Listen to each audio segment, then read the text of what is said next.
our churches.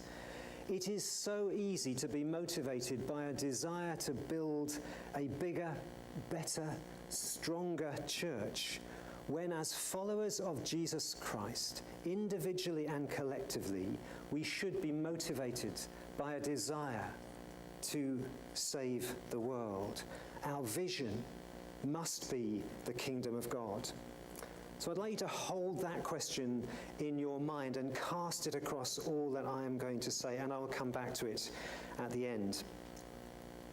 I recently asked Justin Welby if he thought that the Anglican Church needed to develop our own version of the 10 principles of social justice which the Roman Catholics have developed over many years.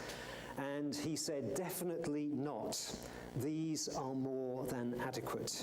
So I am going to run through the 10 principles of social justice which have been long developed by the Roman Catholics, because one of my observations about the Church of England is that we have become merely activist when it comes to social justice. We have not thought sufficiently about why we do what we do in terms of social justice. So I'm going to rattle through these 10 principles.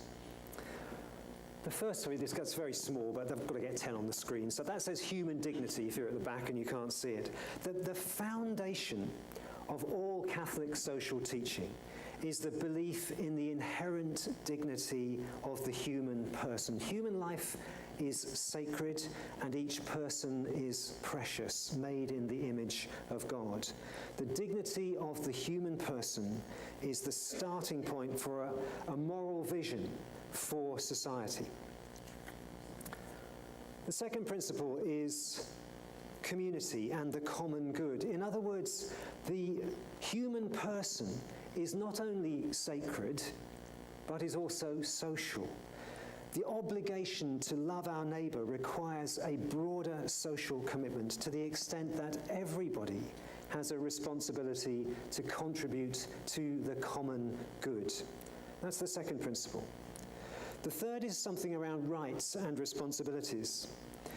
Human dignity can be protected, and healthy communities can be achieved only if human rights are protected and responsibilities are met. So every person has a fundamental right to life and to those things required for human decency: food, shelter, clothing, employment, healthcare, education, the list goes on. But corresponding to those rights are duties and responsibilities to one another, to our families, to society at large. Fourth principle is known by various names. The Catholics tend to talk about the option for the poor. You may have heard the phrase bias to the poor. We are called to examine every individual personal decision, every institutional policy, every bit of our economic affairs in terms of their effect on the poor. The option for the poor, the bias to the poor, is an essential part of society's effort to achieve the common good. And a basic moral test of society is how it treats its most vulnerable members. And you will know that the Anglican Church has adopted this in various forms over the years. Participation is the fifth principle. In other words, all people have a right to participate in the economic, political, and cultural life of our society. This is a fundamental demand of justice and a requirement for human dignity. It is wrong for a person or a group to be excluded unfairly or to be unable to participate in society. Principle number 6, the dignity of work. The economy, and I speak as an economist in another life, the economy must serve people, not the other way around. And I won't ask you to decide which way around you think it's working at the moment. All workers have a right to productive work, to decent and fair wages, to safe working conditions, and to organise themselves and to form and join unions. People also have a right to economic initiative and to private property, but these rights all have limits, constraints, boundaries. No one should be allowed to amass excessive wealth when others lack the basic necessities of life. And Catholic teaching will oppose collectivist or statist economic approaches. It will also reject the notion that a free market automatically produces justice. The next principle is the stewardship of creation. Again, this will be very familiar to you from all the work that the Church has been doing on the environment in recent years. So the goods of the earth are gifts from God intended for the benefit of all. We are not the ultimate owners of these goods. We are simply the temporary stewards and trustees. We're entrusted with the responsibility of caring for these gifts and preserving them for future generations. We are not merely consumers and users. Global solidarity, we're moving towards the end of these principles, and then I'll try and earth it a little bit.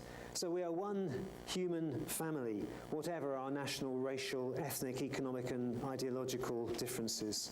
We are our brothers and sisters' keepers, wherever they live. And solidarity means that loving our neighbour will have local, international dimensions in an interdependent world. This is an interesting one, one you don't often hear talked about in Anglican circles, it seems to me. The constructive role for government.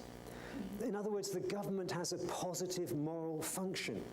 We're right in the midst of the party conferences at the moment, aren't we? Government is an instrument to promote human dignity, protect human rights, and build the common good. And in a complex society, we cannot always carry out our responsibilities to others on a one-to-one basis. So a key function of government is to assist us in fulfilling these responsibilities and promoting the common good. And according to the principles of subsidiarity, what needs to be done should always be carried out as close as possible to where the need occurs. And then the final one of these 10, the promotion of peace. Catholic social teaching promotes peace as a positive, action-orientated concept. Peace is the fruit of justice and is dependent upon right order among human beings. And there is a close relationship in Catholic social teaching between peace and justice. I think these principles have stood the test of time over many years, and there's a huge amount written about each of these 10 principles. As I said earlier, I think it is time for the Church of England to address some of the fundamental philosophical, sociological, theological ideas that undergird our engagement with social justice. We have a tendency just to get in and do it. And that's great when it happens. But we need to be thinking about why and how every bit as much as the Roman Catholics have over the years.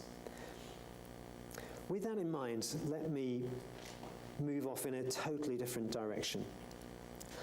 I do want to say a word or two this evening about cities. And I say this with some apology to those of you who don't come from cities. And I'm aware that there will be a number of you sitting around this room tonight who are from suburban or rural communities. Please bear with me just for a moment or two. Cities are the focus of so much of what we mean when we talk about social justice. And that is not to ignore the countryside or the suburbs. It's simply to acknowledge that so many of the big social justice issues are focused on areas of contested space, which is what cities are. According to the statistics, At a conservative measure, over half the world's population live in a city at the moment. Some people put that statistic much, much higher. The spectrum goes from just over half up to 95% of the world's global population living in a city. I think it's probably somewhere in the middle of that. The simple point is the majority of people in our world live in cities today. They are, of course,